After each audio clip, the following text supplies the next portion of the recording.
bienvenue dans l'émission Parole de femmes. Nous sommes déjà vendredi, et oui, déjà vendredi, et nous vous souhaitons tout le monde Joyeux vendredi. Oh, bravo Eric. C'est vrai que tu regardes les émissions tout le temps. Tous les jours.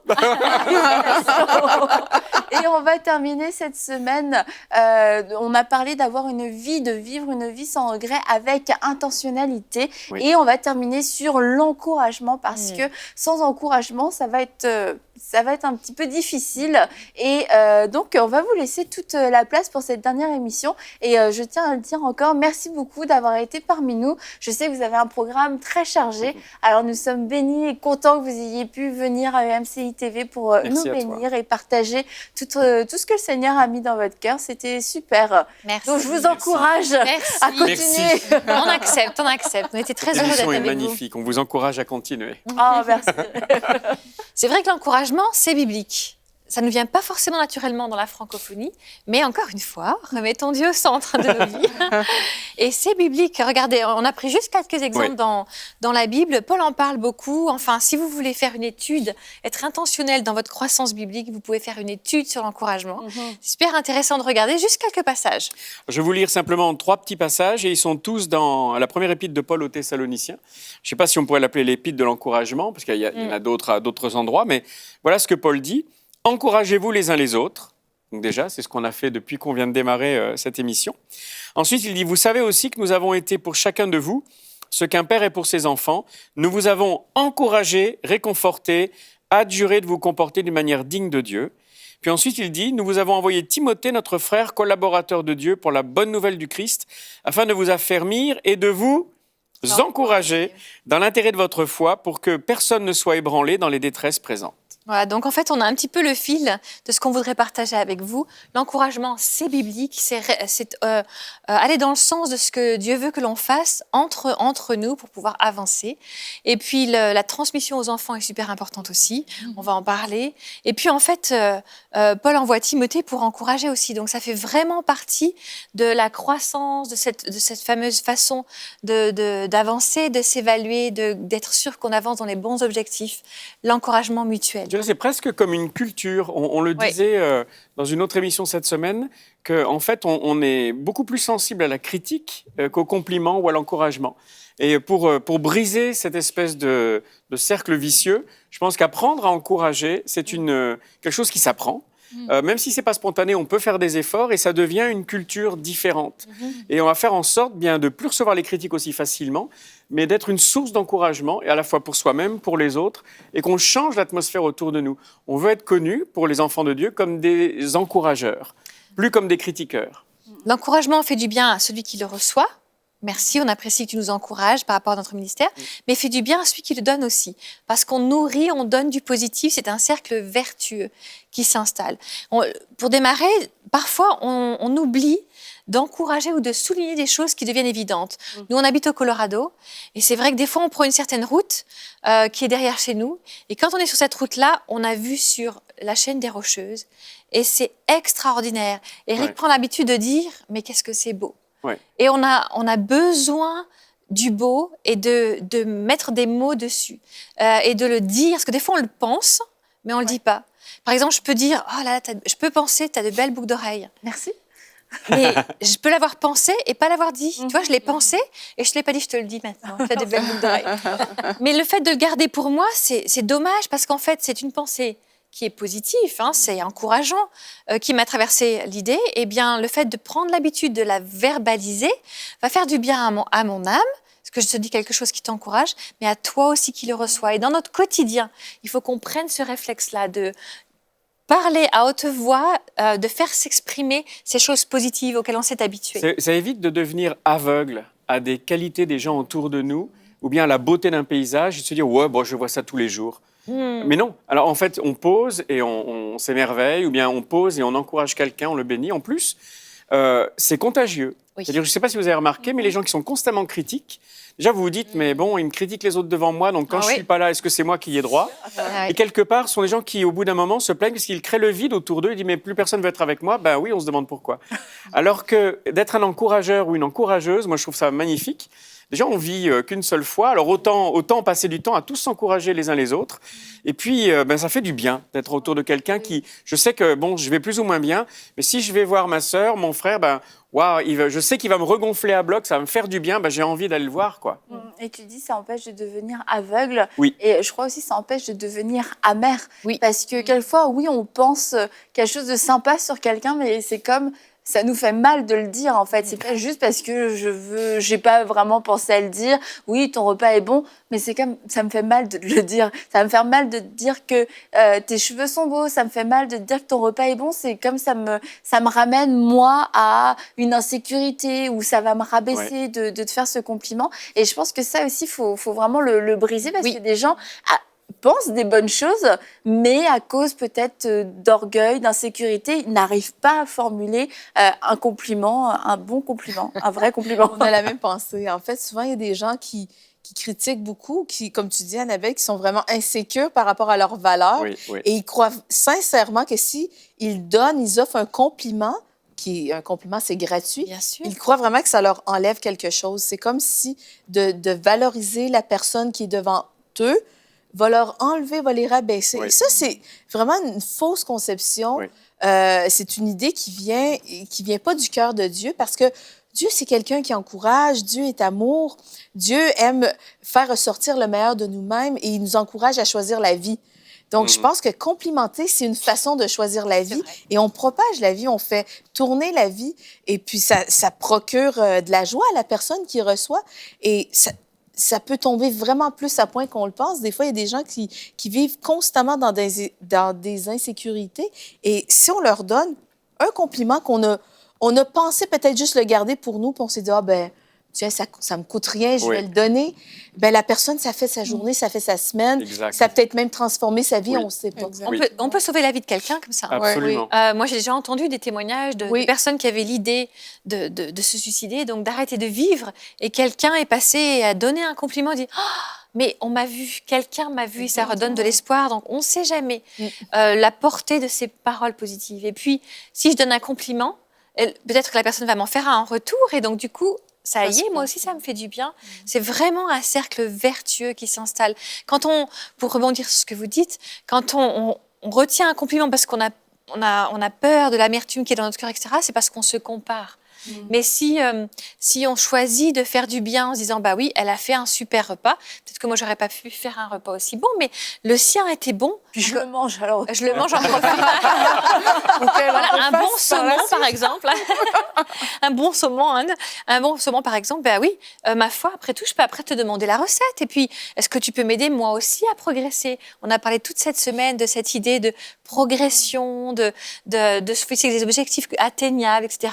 En voilà une façon concrète et pratique de faire du bien à l'autre, mais de se faire du bien à soi. Et des fois, on entend des fausses excuses, faussement spirituelles, où on dit on ne veut pas que l'autre s'enorgueillisse. Donc, on ne veut pas être un facteur de chute. Alors, on ne va surtout pas lui faire de compliments. Ça.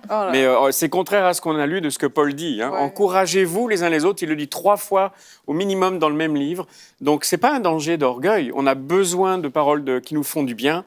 La vie est des fois difficile. Et quand quelqu'un, comme tu as dit, la Bible en parle, des paroles ciselées qui viennent à propos au bon moment, ça fait un bien fou au cœur de l'homme et ça peut sauver une vie, changer une destinée, parce que quelqu'un, à un moment donné, va nous faire du bien. Alors, quelques idées pratiques. Quand on est marié, voilà une bonne idée que de laisser des petites notes encourageantes à son conjoint.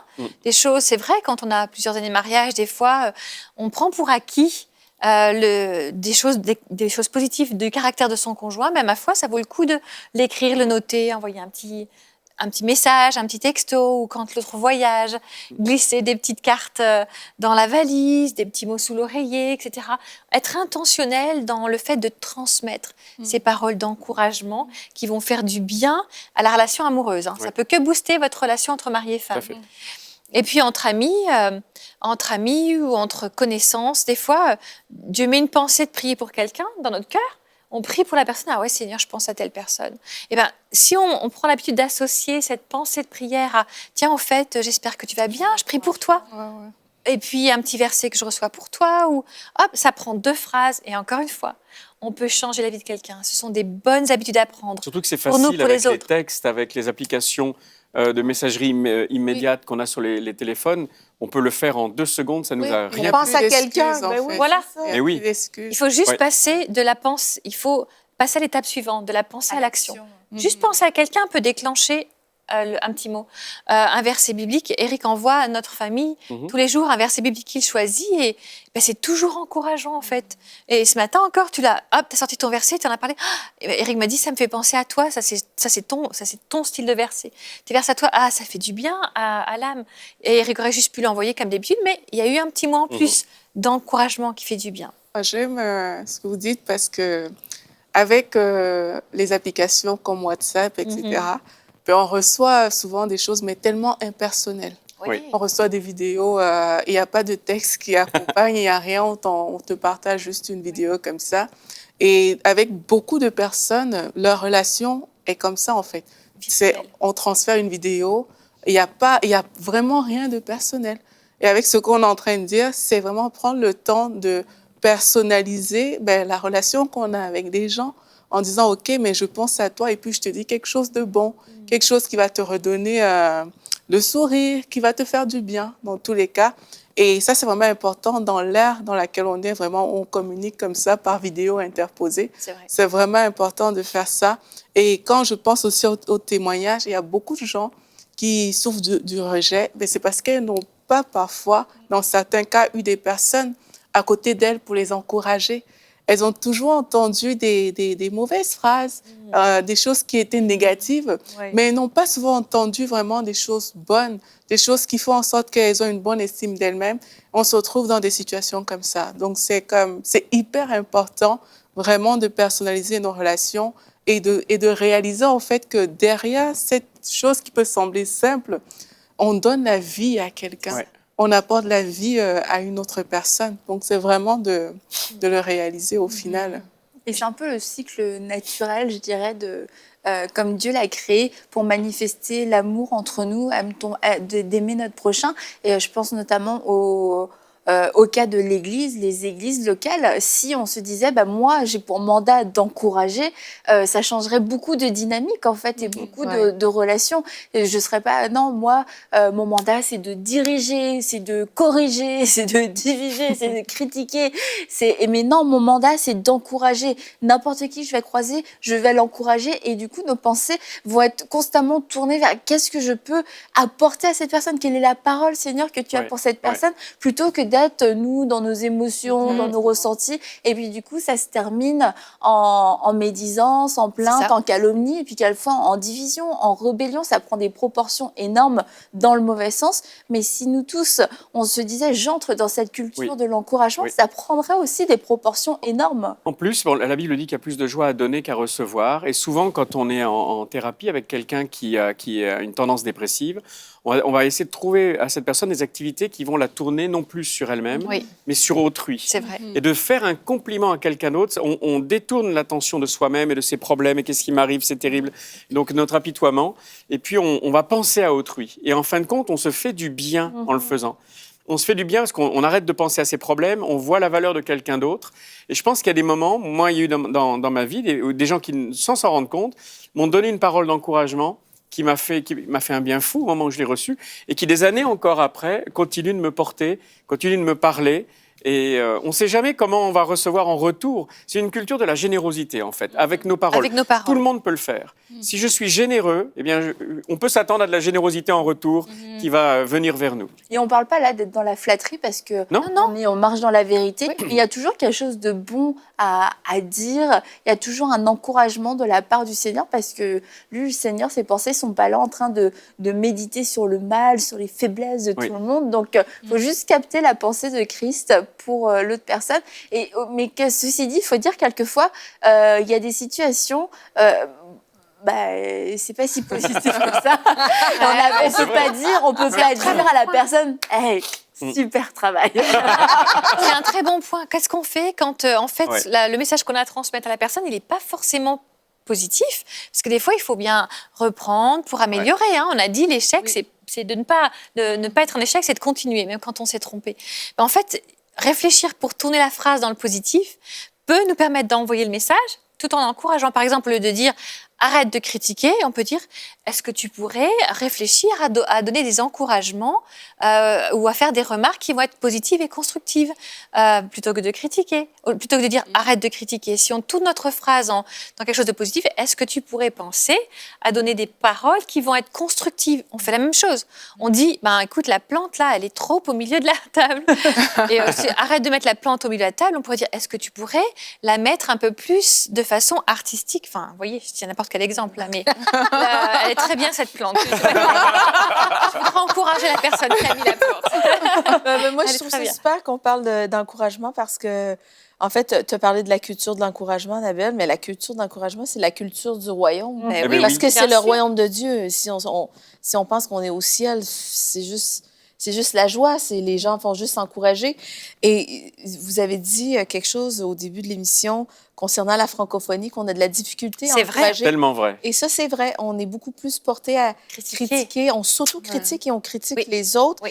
On a de la difficulté à donner un compliment, on a de la difficulté à trouver quelque chose de positif, souvent, même dans notre travail, notre patron, nos collègues, le gouvernement. Et je pense qu'il faut, pour développer un cœur joyeux et conserver un cœur joyeux, vraiment, c'est de penser aux petites choses, même si c'est pas parfait, parce qu'il y a des gens qui sont capables d'encourager seulement si c'est au top, parfait, 5 étoiles et demie. Sinon, en bas de ça, aucun compliment va sortir de ma bouche. Et ça, je pense que c'est triste. Surtout si on est chrétien, si on est un enfant de Dieu, on n'est jamais capable de complimenter. En fait, c'est pas le cœur de Dieu. C'est ça. Et vraiment, le cœur de Dieu, c'est... peut-être si on n'a pas développé ça dans notre vie, prier l'Esprit de Dieu, dire « Saint-Esprit, aide-moi à trouver des choses positives chez les gens, dans les situations, à mon travail. Pour mes enfants, il y a des gens qui sont incapables de complimenter leurs enfants. Bon, il y a des générations qui sont plus vieilles, je pense que c'était comme mal vu d'encourager ses enfants.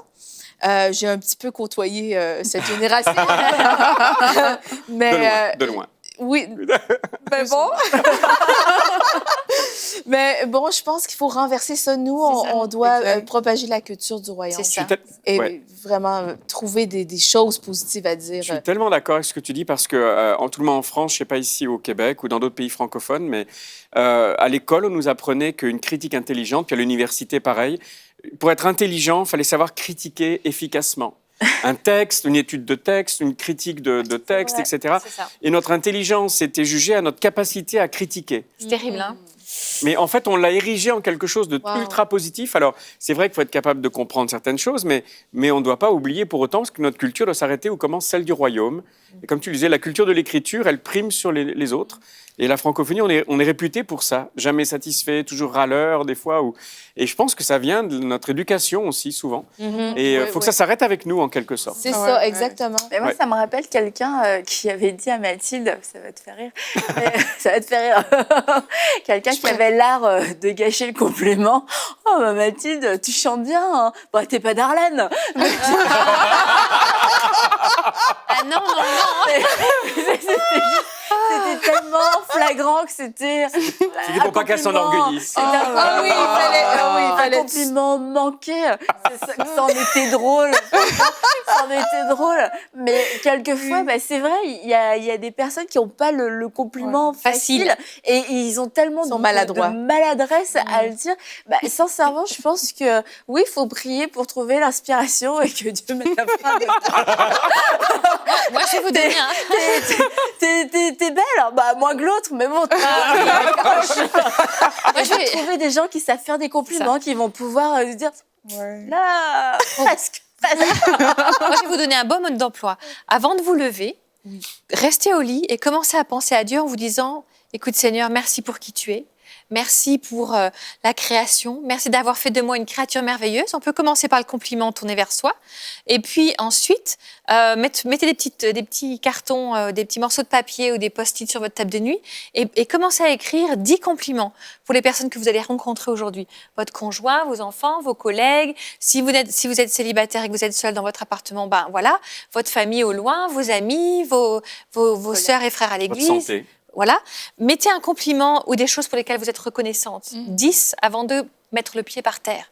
Ça va vous donner déjà l'habitude de le faire. C'est la pratique qui rend les choses belles. Hein. C'est pas juste, ça ne tombe pas tout seul, tout cuit. Il faut être intentionnel. Il faut être intentionnel pour ne pas avoir de regrets.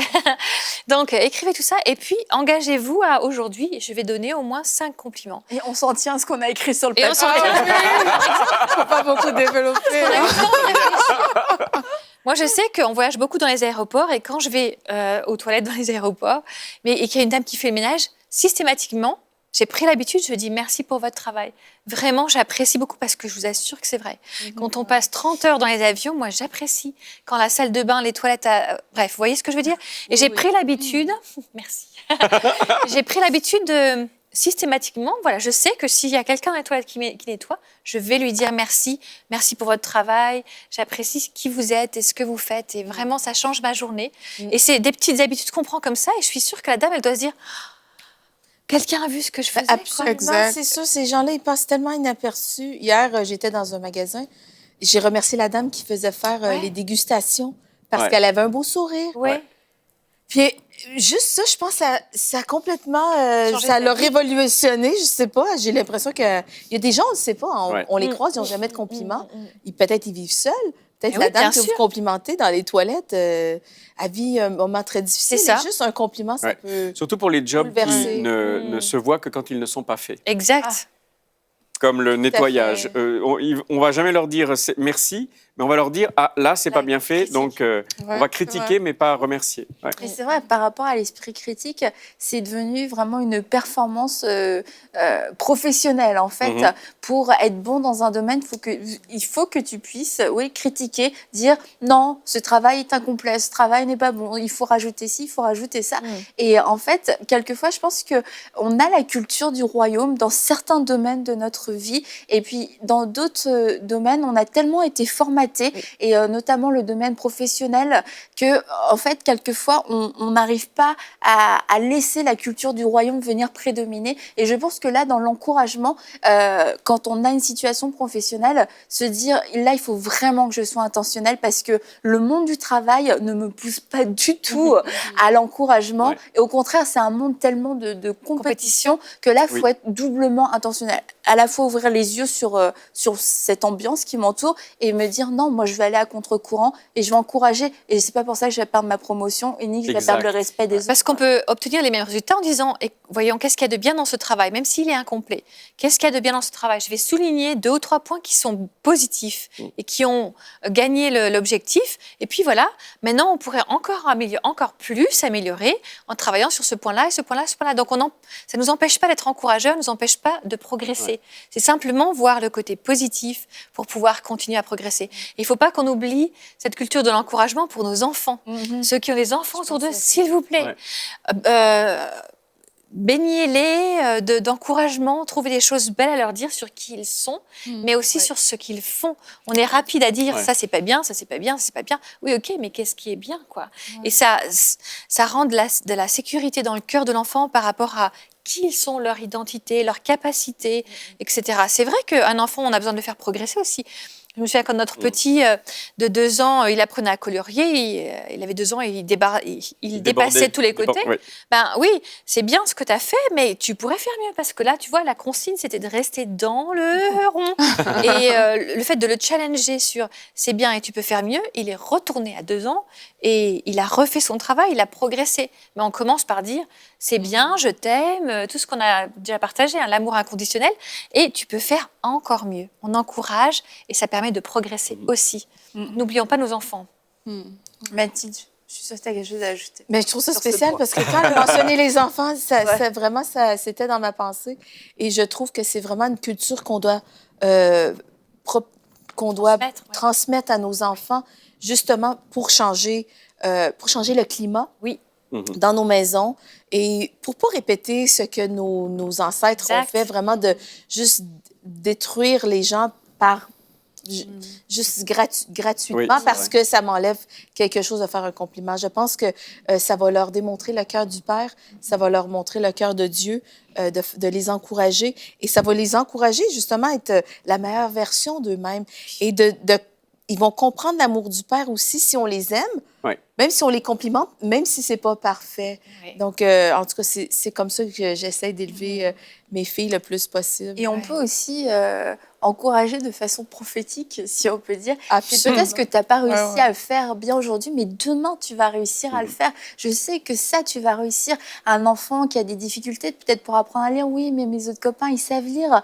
Ben, tu sais quoi, mais toi aussi, tu vas savoir lire. Et on n'est pas obligé d'attendre de voir, comme on l'a dit, ce résultat pour pouvoir encourager. Justement, l'encouragement vient, les vrais gens qui savent encourager, c'est ceux qui encouragent avant qu'on porte la coupe. Parce que ça, c'est juste des gens qui constatent. Ouais. Ah ouais, super, je savais que tu allais réussir. Ben, ça aurait été cool de me le dire avant Oui, que avant, c'est ouais. Ça, on encourage l'enfant et on lui Ouais. prend la main et on l'aide à mettre ses petits pas qui vont l'aider à arriver jusqu'au but. On l'encourage parce qu'on lui dit, voilà, tu vois, la ligne d'arrivée, elle est là. Tu vas y arriver parce qu'on va être avec toi. Je me souviens de ces belles images où le coureur n'arrive pas à terminer et le collègue Les ou la autres famille viennent viennent, l'épauler, le oui. portent et ensemble, on y arrive. On t'emmène, oui, tu vas y arriver et tu vas voir, on va t'aider. On va être là avec toi pour t'emmener jusqu'au bout de ta course. Gagner la course ensemble. Ça passe par l'encouragement. Eh bien, merci à vous, Eric et Rachel, Merci. d'être venus nous encourager. Et je voudrais le redire, vos informations sont disponibles sur votre site. Eric et Rachel Dufour. Eric et Rachel Dufour.com. Eric et Rachel Dufour.com. N'hésitez pas à aller voir, il y a tout un tas de ressources et vous pourrez suivre aussi leur itinéraire, savoir où ils sont, ce qu'ils font, s'ils sont dans votre région, si vous pouvez aller assister à une de leurs conférences. Et je vous rappelle aussi que Rachel a écrit un livre Hourra pour le Vajayjay qui est disponible sur EMCI Boutique. Donc n'hésitez pas à aller le consulter, à l'acheter et le consulter après. Ce sera plus pratique. Et vraiment, merci beaucoup. Merci et à vous. merci Merci à vous d'être venus toutes. nous voir. Merci beaucoup. Et chez vous, on vous dit à bientôt. Nous vous souhaitons une excellente semaine et on vous encourage à vivre de façon intentionnelle afin de ne pas avoir de regrets. Ouais. Et c'est aujourd'hui, on l'a dit tous les jours, mais c'est vraiment aujourd'hui que ça commence. Vous pouvez poser cette première action pour dire j'arrête de vivre dans la procrastination, dans la passivité, de subir ma vie. Aujourd'hui, je reprends le contrôle de ma vie. Pourquoi? Pour accomplir les plans de Dieu. Parce que ma vie a une valeur, ma vie a une mission rattachée à... Dieu a mis une mission rattachée à ma vie, vous avez compris? Et je dois l'accomplir, c'est une nécessité d'accomplir et de courir ma course. Alors je vous encourage à reprendre la série si vous avez besoin d'être encouragé. Et on se dit à très bientôt pour une prochaine série de Paroles de femmes.